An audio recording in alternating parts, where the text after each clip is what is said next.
Hello friends, welcome back to Riddhi's kitchen. Chaat बनवण्यासाठी, चहासोबत स्नॅक्ससाठी किंवा मुलांच्या टिफिनसाठी देऊ शकतो अशी पापडी आपण आज बनवणार आहोत. एक मिक्सिंग बाउलमध्ये 2 वाटी एवढे गव्हाचे पीठ घेतलेले आहे. मैदा न वापरता आजची रेसिपी बनणार आहे. अर्धी वाटी बेसनचे पीठ, 2 चमचे किंवा 1/4 वाटी तांदळाचे पीठ, ओवा जे आपण हातावर चुरून टाकत आहोत.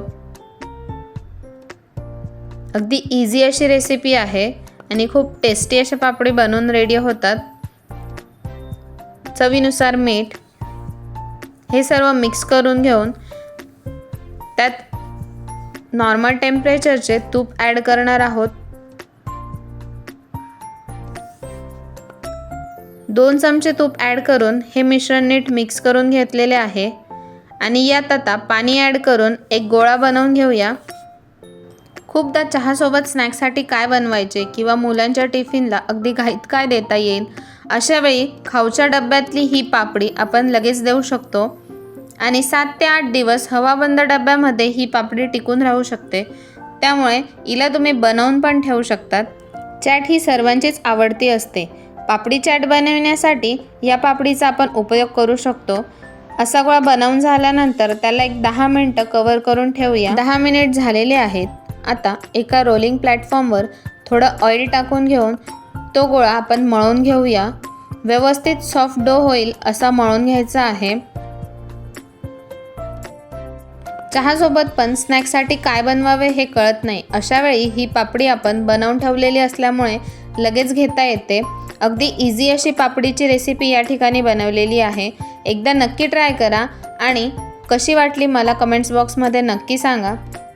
या पापडीची पापडी चॅटची रेसिपी देखील लवकरच अपलोड करणार आहोत. त्यासाठी रिद्धीज किचनला नक्की फॉलो करा आणि अशाच वेगवेगळ्या रेसिपीज कशा वाटतात हे मला कमेंट्स बॉक्समध्ये नक्की सांगा. डोचा छोटा पार्ट घेऊन त्याला लाटून घ्यायचा आहे. हा लाटून घेत असताना त्याला अगदी बारीक करायचे नाही आहे. थोडे जाडसर असे लाटून घ्यायचे आहे. नंतर फोक म्हणजेच काटे चमच्याने अशा पद्धतीने होल करून घ्यायचे आहेत. अगदी हलक्या हाताने फक्त टोचून घेत आहोत, जेणेकरून पापडी ही फुलत नाही व ती अगदी क्रिस्पी होते. नंतर एका सर्कल कटरने किंवा एखाद्या गोल झाकणाने त्याला कट करून घ्यायचे आहे गोल शेपमध्ये. पापडी ही कट करून झालेली आहे. त्याची जाडी तुम्हाला जवळून दाखवत आहे. अशा पद्धतीने इतर पापडी पण बनवून घेऊयात.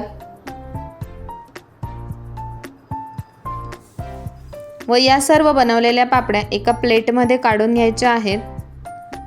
एका पॅनमध्ये स्मॉल ते मीडियम फ्लेमवर ऑइल गरम करून घेतलेले आहे. त्यानंतर गॅसची फ्लेम अगदी स्लो ठेवायची आहे.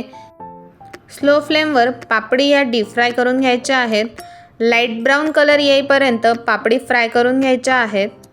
अगदी इझी अशी पापडीची रेसिपी आहे. एक 20 मिनिटात या पापडी बनवून रेडी होतात आणि खायला पण अगदी चटपटीत लागतात. नक्की ट्राय करा ही रेसिपी.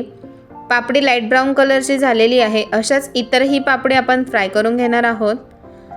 चला तर मग पापडी रेडी झालेली आहे. यापासून तुम्ही चाट बनवू शकतात, चहासोबत स्नॅक्स म्हणून सर्व करू शकतात किंवा मुलांच्या टिफिनला पण देऊ शकतात. रेसिपी कशी वाटली मला कमेंट्स बॉक्समध्ये नक्की सांगा. क्रिस्पी अशी पापडी बनवून रेडी झालेली आहे. एक पापडी तुम्हाला तोडून दाखवते आहे. अशा काचेच्या किंवा कुठल्याही हवाबंद डब्यामध्ये तुम्ही स्टोअर करू शकतात. 10 ते 15 दिवस या पापडी अतिशय व्यवस्थित कुरकुरीत राहतात. रेसिपी कशी वाटली मला कमेंट्स बॉक्समध्ये नक्की सांगा. माझा हा खाऊचा पापडीचा डबा रेडी झालेला आहे. तुमचा पण असा डब्बा असतो का नक्की सांगा आणि रेसिपी कशी वाटली कमेंट्स बॉक्समध्ये नक्की सांगा. तसेच चॅनलला लाईक शेअर सबस्क्राईब नक्की करा. Thanks for watching the video.